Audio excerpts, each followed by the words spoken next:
I do hope that I do pronounce this correctly. So, but if not, then please do excuse me. Hiva Humenta, good morning. It's a great pleasure and honor to be here in Tampere today. And this is my first time ever to visit the city. And of course, to join you for the BRiDG Summit at Tampere Smart City ISPO.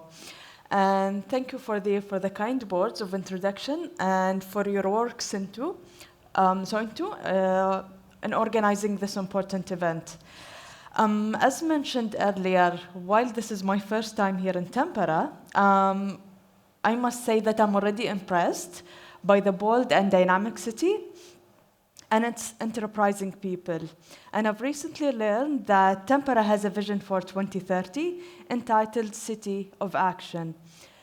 Well, many of the goals of that strategy have a familiar ring to us in the UAE. For example, investing in education and active communities, achieving decarbonization at an accelerated pace, and of course, being a pioneer in future technologies.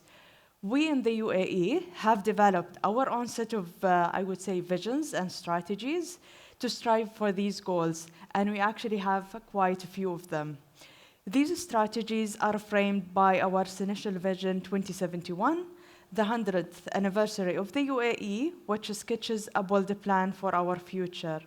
And yes, we are a very young country, having been formally established in 1971, but we have vowed to keep our youthful spirit alive. And by providing a clear long-term vision for future generations, the UAE strategy seeks to also streamline future thinking and planning into the activities of the UAE government. And of course, under the umbrella of this initial strategy, we're pursuing ambitious goals, such as for an Emirati interplanetary mission in 2028 and achieving 100% reliance on artificial intelligence for government services by 2031. But we're also committed to turning the UAE into a diversified, advanced, open, and sustainable knowledge society. Most importantly, the UAE has also been the first oil-producing state to adopt a net zero emissions strategy for 2050, and we are really investing heavily into renewables, clean energy solution to ensure we do get there on time. Now, what does all of that mean to us here present today, and what does it really have to do with today's event? First of all, it struck me that our plans and visions for the future are remarkably, I would say, similar in many ways. We both strive to prepare our communities for the challenges and opportunities of the future. We're both committed to leading the way in sustainability in our respective regions, and we're both willing to experiment and adopt bold plans and measures to see our visions implemented. And maybe it's not surprising that the sauna capital of the world, as some people might name it, and the UAE's desert location breed the same kind, I would say, of vision and ambitious, but the reasons for this are for others to understand and analyze. In either case, these communalities provide us with a strong common base to enhance our cooperation in pursuit of our respective visions. And this actually brings me to my second point. So we in the UAE are aware that to bring about our goals, we need to empower startups, scale-ups, and SMEs. Not only do these companies provide the backbone of our economy, but they also generate the creative and disruptive ideas that allow us to leap into the future. And here, please do bear with me. I'm going to bore you with a number of statistics and numbers, but just to emphasize on my earlier point. So already close to 95% of the UAE's firms are actually SMEs, which is, I think, a similar case here in Finland, and employing around 42% of the UAE's workforce and accounting for 40% of our GDP.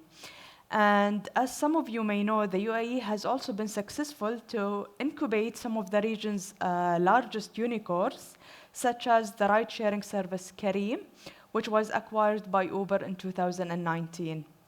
Our aim is, of course, to consistently grow the number of startups to reach 1 million by 2031.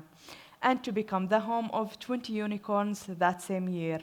And to achieve this goal, we have rolled out a number of incentives that seek to promote startups, scale-ups, and SMEs. And at the core of this Entrepreneurial Nation initiative, which aims to offer support through a series of public-private partnerships and help entrepreneurs set up in the UAE, expand their businesses, export their products, and tap into online sales. We're also setting up a 1 billion dirham, which is equivalent to 275 million US dollars, equity fund to foster SMEs and startups in the UAE operating in strategic sectors. There is also significant funding available through our other accelerators and technology funds in the UAE. Of course, all of these efforts are already bearing fruits, with the UAE having been ranked repeatedly as the most supportive environment for entrepreneurship regionally and even globally by some surveys. And finally, please allow me to say just a few words about the importance the UAE places in Web3 solutions, which is, I guess, the focus of today's event. We strongly believe in the power of metaverse and blockchain solutions, and we are actually also determined to become one of the leading hubs for these technologies as a future backbone of our tech environment. So we do have adopted a metaverse and blockchain strategies, setting ambitious goals for driving forward Web3 technologies.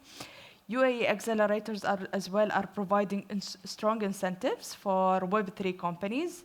For example, Abu Dhabi's Hub 71 just recently announced a 2 billion US dollars initiative to back Web3 startup in the UAE. We're also pioneering regulatory frameworks for Web3 solutions, and that is done through the Dubai Virtual Assets Regulatory Authority.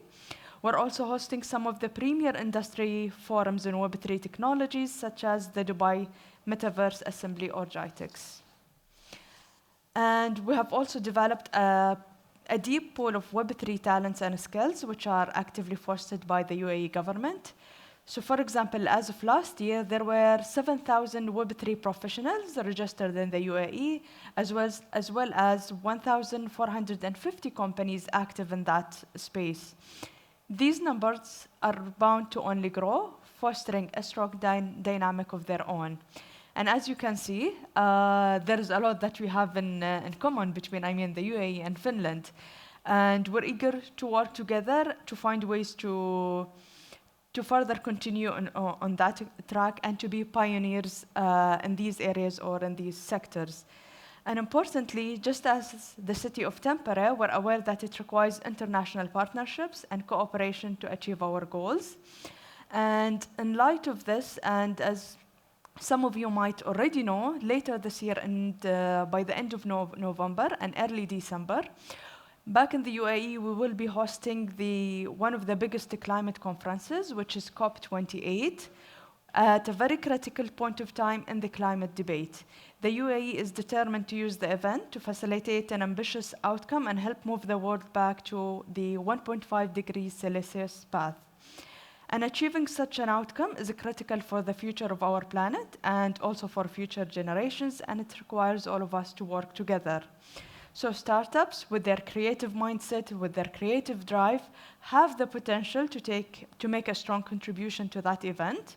So this is not only a gathering for policymakers, as some people might assume, but it's also a platform for private sectors, SMEs, startups, and even think tanks to gather and to collectively contribute to the efforts to finding solutions to climate change challenges and issues. And that's why we have launched a competition for startups to showcase and pitch new innovations and technologies at COP28 with a focus on sustainability and decarbonization.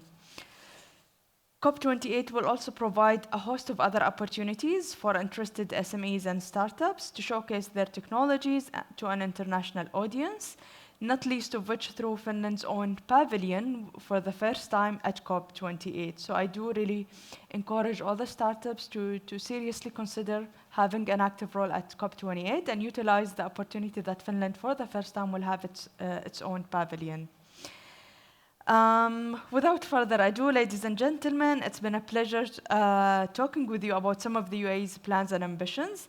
And I strongly believe that our visions are fundamentally aligned and that there are many opportunities for us to work together. And I hope that many Finnish startups and SMEs will use the opportunity to explore the potential for cooperation with the UAE in the space of Web3 technologies. And I would be happy to speak with any of you in that regard and probably to learn more and see how we can work together and contribute to that process. Many thanks again, and sorry if I took some time to share with you some updates or about the UAE and what is coming in our agenda, but it's been a real pleasure. Thank you for listening, and Kiitos, I guess. Thank you.